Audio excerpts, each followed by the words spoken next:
আপনাকে মা হিসাবে আজমত মোহাব্বত করি, আপনাকে এতআত করি, তার মানে এই নয় আপনি ইসলাম বহির্গত আমাকে আদেশ করবেন, আমাকে হুকুম করবেন, আর আমি সন্তান হিসেবে ওই কথাকে আমি বাস্তবায়ন করব। মা, এটা শরীয়তের কোরআনের সাথে সংঘর্ষ। মা, আপনার এই কথাকে আমি মানতে পারবো না। আপনি যদি খানা না খান, তাহলে আপনি এমন অবস্থায় যদি মৃত্যুবরণ করেন, তাহলে আমি সাদের আর কিছুই করার থাকবে না। ওরা হলো এতআত, মাতা পিতার আনুগত্য করা, মাতা পিতার আনুগত্য করা।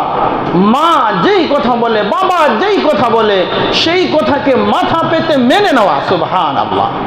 তবে ইসলাম এখানে একটা সীমা দিয়েছে, একটা নিয়ম নীতি পদ্ধতি ইসলাম বলে দিয়েছে।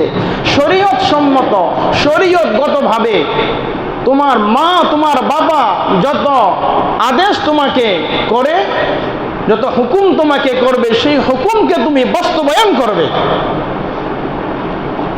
ইসলামী শরীয়ত অনুযায়ী, শরীয়তের ঘণ্টিতে, শরীয়তের ভিতরে, শরীয়তের নিয়ম নীতি পদ্ধতি অনুযায়ী যে আদেশ করবে, এগুলো তুমি পালন করবে।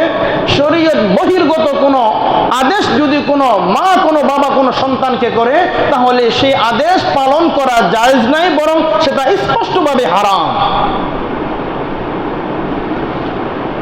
সূরা আহকাফ এর 15 নম্বর আয়াতে কারিমা, আলোচনা ওইদিকে আসবে। এই আয়াতটা কেউ কেউ বলেন হযরতে আবু বকর সিদ্দিক রাদিয়াল্লাহু তাআলা আনহুর উপর অবতীর্ণ হয়েছে।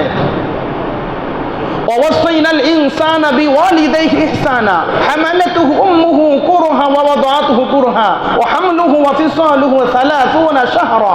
এই আয়াতের শানে নুজুল হলো, কেউ কেউ বলে হযরত সাদ বিন আবি ওয়াক্কাস রাদিয়াল্লাহু তাআলা আনহুর ব্যাপারে নাজিল হয়েছে, আর কেউ বলেন আবু বকরের ক্ষেত্রে এই আয়াত নাজিল হয়েছে। যাই হোক, যার ব্যাপারে নাজিল হোক, এই আয়াতে কারিমার মূল উদ্দেশ্য হলো যে কোনো ব্যক্তির মাতা পিতা যখন তোমাকে হকের উপরে, ইসলামের উপরে শরীয়তগতভাবে যে আদেশ করবে, সে আদেশ এবং নিষেধ সেটাকে তোমাকে মানতে বাধ্য হবে, শরীয়তের বহির্গত হলে চলবে না। হযরত সাদ ইবনে আবি ওয়াক্কাস রাদিয়াল্লাহু তাআলা ইসলাম গ্রহণ করার পরে তার মায়ের কাছে আসছে যে আয়াত নাজিল হয়েছে যার উপরে। তার মা বলতেছে, তুমি যে কালিমা পড়েছ, মুহাম্মাদের কাছে ইসলাম গ্রহণ করেছ, সেই ইসলামকে কুফরিতে পরিণত করো, অর্থাৎ তুমি ইসলাম ছেড়ে আবার আগের যেই ধর্মে ছিলে, তোমার সেই ধর্মেই তুমি চলে আসো। ও সাদ ইবনে আবি ওয়াক্কাস রাদিয়াল্লাহু তাআলা আনহু বলে, মা কেমন কথা, আল্লাহ রাসূলের কাছে আমি ইসলাম গ্রহণ করেছি, মুসলমান হয়েছি, আর আপনি আমাকে এই মুহূর্তে আদেশ করতেছেন ইসলামকে ছেড়ে আবার কুফরিতে পরিণত হতে? বলে, হ্যাঁ, আমার নির্দেশ, আমার আদেশ, এটাই তোমাকে বাস্তবায়ন করতে হবে। মাসালা ভালো করে বোঝেন। হযরত সাদ ইবনে আবি ওয়াক্কাস রাদিয়াল্লাহু তাআলা আনহু তার মাতা বলতেছে, হে সাদ, আমি তোমার সাথে প্রত্যেক বেলায় তোমার সাথে খাবার খাইতাম, এমন কোনো ওয়াক্ত নেই, এমন কোনো সময় নেই যেই সময় আমি তোমাকে ছাড়া খাবার খেয়েছি, অর্থাৎ প্রতিনিয়তই আমি তোমার হাতে খাবার খেয়েছি। যতক্ষণ পর্যন্ত তুমি ঈমান না ছাড়বে, এই কালিমা না ছাড়বে, যতক্ষণ পর্যন্ত আবার কুফরিতে পরিণত না হবে, ততক্ষণ পর্যন্ত আমি তোমার সাথে আর আহার করব না, এই ক্ষুধার্ত অবস্থায় আমি দুনিয়া থেকে বিদায় হব।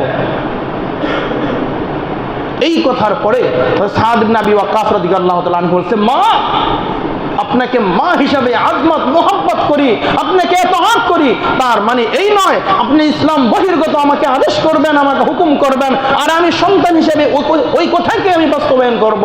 মা, এটা শরীয়তের কোরআনের সাথে সংঘর্ষ।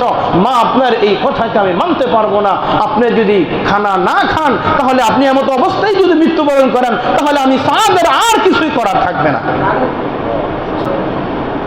কোন কোন বর্ণনার মধ্যে লেখছে, এরপরে সাদের মাকে জোর করে তার মুখের ভিতরে খাবার প্রবেশ করানো হয়েছে। লা তাআতা লিমাখলুকিন, কোন মাখলুকের আনুগত্য করা জায়েজ হবে না ফি মাসিয়াতিল খালিক, স্রষ্টার নাফরমানি করে। হাদিসের মূল অর্থ হলো স্রষ্টার নাফরমানি করে কোন সৃষ্টির আনুগত্য করা এটা জায়েজ নাই। এটা পৃথিবীর যত বড় পীর, মাশায়েখ, ওলি, আব্দুল, গাউস, কুতুব যেই হোক না কেন, মায়ের কথা তো আগেই ভূমিকা বলেছে। বলছে পৃথিবীর যত বড়ই মানুষ হোক না কেন, যে কেউ হোক না কেন, বলে স্রষ্টার নাফরমানি করে সৃষ্টির আনুগত্য করা এটা কোনোভাবেই জায়েজ না, এটা কোনোভাবেই জায়েজ হবে না, এটা স্পষ্টভাবে হারাম।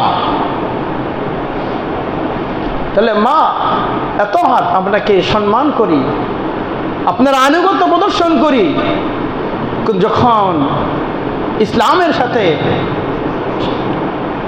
যখন ইসলামের মুখালিফ হবে, ইসলামের বিরুদ্ধে হবে, তখন সেই কথা মানা যাবে না। মা যদি শরীয়ত সম্মত কারণ যদি বলে হ্যাঁ তোমার স্ত্রীকে তালাক দিতে হবে, হ্যাঁ, যদি দেখে মা তার ভিতরে শরীয়তের যেই নিয়ম নীতি পদ্ধতি যেগুলো রয়েছে এগুলো তার পুত্রবধূর মধ্যে নেই, সেক্ষেত্রে মায়ের কথা মানা সন্তানের জন্য ওয়াজিব হয়ে যাবে। ইব্রাহিম আলাইহিস সালাম ইতিহাস জানেন, সেই দিকে যাওয়ার সময় হচ্ছে না। ইব্রাহিম আলাইহিস সালাম গিয়েছেন, যাওয়ার পরে বৃদ্ধ মানুষ, যাওয়ার পরে তার পুত্রবধূ আচরণ ভালো করে নাই, গেছে পরীক্ষা করার জন্য পুত্রবধূ কেমন। যাওয়ার সময় বৃদ্ধ মানুষ বলে আসছে, আমার সন্তানকে আসলে বলবে তোমার ঘরের চৌকাঠটা ভালো না, চৌকাঠটা পরিবর্তন করতে হবে। ইব্রাহিম আলাইহিস সালাম চলে আসলেন, আসার পরে ওই মহিলার স্বামী যখন আসছে, বলে বাসায় কেউ আসছিল, বলে হ্যাঁ কে, এক বৃদ্ধ লোক আসছিল, এক বৃদ্ধ লোক আসছিল। বলে কি বলছে? বলছে যে যদি আপনার স্বামী আসে তাহলে আসলে বললেন আপনার ঘরের চৌকাঠটা ভালো না, আপনার ঘরের চৌকাঠটা পরিবর্তন করতে হবে। আল্লাহর পয়গম্বর ছেলে পয়গম্বর বুঝে গেছে, বলছে বিবি ওটাই হলো আমার বাবা ইব্রাহিম, তোমার যে আচরণ ছিল আমার পিতার সাথে সব কিছু উনি বুঝে ফেলেছেন, এজন্যই বলেছে তোমাকে পরিবর্তন করার জন্য।